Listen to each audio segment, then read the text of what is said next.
Assalamualaikum warahmatullahi wabarakatuh. Perkenalkan Abdi Ayu Gunarti, abdi di kelas 11 MIPA 3. Ya abdi bade ngadugikeun biantara bahasa Sunda anu judulna memulai kebudayaan Sunda. Bapak Ibu guru anu kusimkuring ti hormat sareng rencangan pika cinta. Alhamdulillah di dinten ieu urang biasa kempel dina raga ngeureuh-reuah mieling 17 Agustusan. Simkuring salaku wakil ti para siswa dipasihan tugas ngadugikeun biantara prakawis kebudayaan.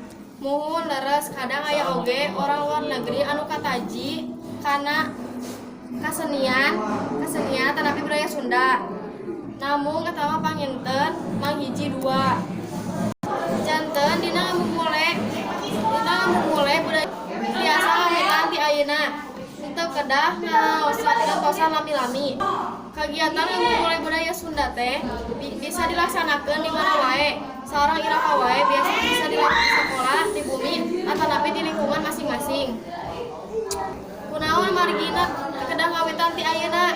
Margi ari seni sastra atau napi budaya teh parantos nyampak atau napi parantos dilakonan ku urang sadayana sadi dinten.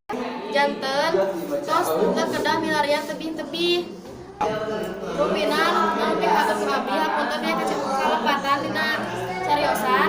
Wassalamualaikum warahmatullahi wabarakatuh.